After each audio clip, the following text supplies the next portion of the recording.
नमस्कार, मैं हूं आपके साथ रिंकी वाजपेयी। आप देख रहे हैं एस भारत 24 न्यूज। आइए बात करेंगे आज की कुछ प्रमुख खबरों की। फतेहपुर से बड़ी खबर। एसआईआर को लेकर जिले में सियासी पारा गरमाया। जनपद में करीब 3 लाख वोट कटे। सभी विधानसभाओं में कटे वोट। सदर विधानसभा में सबसे ज्यादा 85,000 वोट कटे। विपक्ष कांग्रेस और सपा ने बीजेपी को घेरा। कांग्रेस का आरोप, कहा चुनाव में फायदा लेना चाहती है बीजेपी ने कांग्रेस को बताया गलत। कहा संवैधानिक तौर पर हो रहा है काम, जनता को भ्रमित कर रहा है विपक्ष।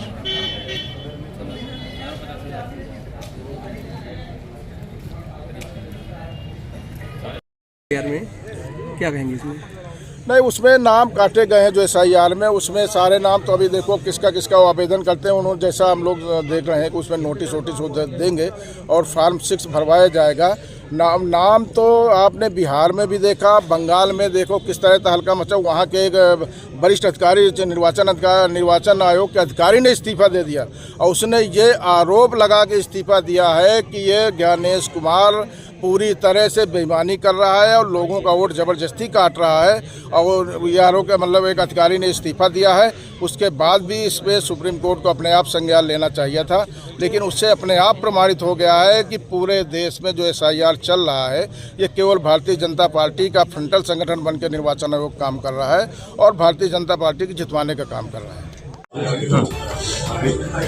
फतेहपुर जिले में लगभग 3 लाख मतदाताओं के नाम काटे गए हैं। फतेहपुर शहर से आप विधायक रहे हैं और फतेहपुर शहर में 85,000 लगभग कटे। कैसे देखते हैं? विपक्ष लगातार सवाल उठा रहा है। देखिए, विपक्ष कई बार ये आरोप लगा रहा है बिहार के चुनाव के पहले से, और पूरे देश में जिसको आप कहते हैं वोट कटना, वो एक्चुअली उनका ना होना है। यानी कि जब 20 सालों बाद, 22 या 23 सालों के बाद एसआईआर की प्रक्रिया हो रही है, इलेक्शन कमीशन उसके लिए उत्तरदायी है, करने के लिए जिम्मेदारी है। हर 5 साल में होता था आज़ादी के बाद, अब ज़्यादा बड़ी उसमें हो रहा है। लेकिन 22 वर्षों में बहुत से लोगों की मृत्यु होती है, बहुत से लोग उस जगह से पलायन कर जाते हैं, बहुत से लोग नए आ जाते हैं, बहुत से लोग, एक पीढ़ी पूरी 18 वर्ष से ऊपर की हो जाती है।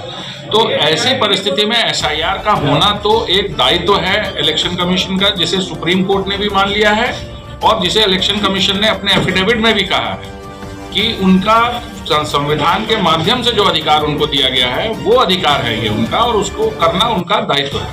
अब बात आती है कि ये कम हुए हैं वोट, तो कम हुए हैं तो उसकी हम लोग BLA 2 के स्तर पे, जो हर पार्टी के पास सूची पहुंची है, उसके स्तर पे हर पार्टी देख रही है कि हमारा कोई वोट ना रह गया हो, हमारे कोई लोग ना छूट गए हो, किसी मोहल्ले में ना छूट गए हो, कहीं किसी को मृतक गलत तरीके का ना, जैसे एक मेरे संज्ञान में आया, सूची में है।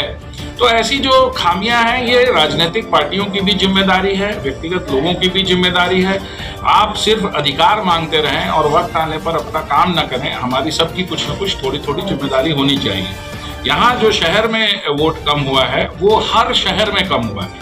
सपा को देखिए, ये तो भविष्य बताएगा, लेकिन जिस तरीके से अन्य पार्टियां चुनाव के बाद, बिहार चुनाव के बाद आरोप लगा रही थी इलेक्शन कमीशन के ऊपर, उससे तो यही लिखता है कि भाजपा को लाभ मिलेगा।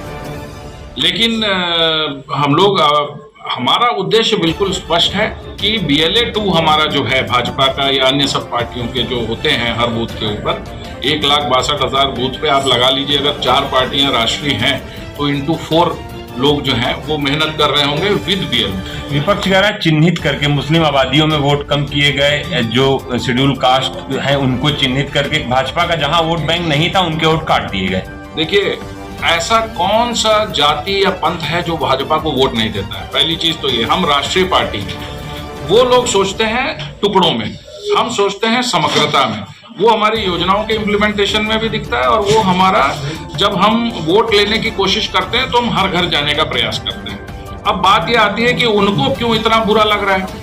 एक तरफ तो अखिलेश जी को बुरा लगता है, कहते हैं बहुत गलत हो रहा है और एसआईआर के माध्यम से वोटों के चोरी का एक पूरा तरीका अपना लिया है भाजपा ने, जबकि इलेक्शन कमीशन का काम है, हमारा कोई रोल नहीं है। लेकिन दूसरी तरफ जब मुख्यमंत्री जी कहते हैं कि 2 करोड़ और 90 लाख के लगभग वोट उत्तर प्रदेश से कम हो गए, तो वो कहते हैं कि बहुत अच्छा हुआ, ये सब भाजपा के वोट। तो वो खुद ही तय नहीं कर पा रहे हैं कि हमें करना क्या है।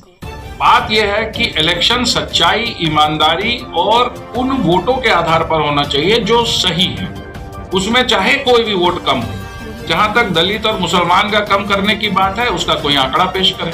गलत यदि कोई हटाया गया है तो इलेक्शन कमीशन की वेबसाइट पर वो आज अभी 1 महीना है, 6 फरवरी तक चाहें तो पूरा उसके खिलाफ आवेदन कर सकते हैं। फॉर्म 6 भर सकते हैं, फॉर्म 7 भर सकते हैं, 8 भर सकते हैं। उसके अलावा अगर किसी के राइट का हनन हो रहा है तो कोर्ट में जाकर एफिडेविट दे सकते हैं, इलेक्शन कमीशन को खींच लिया जाएगा।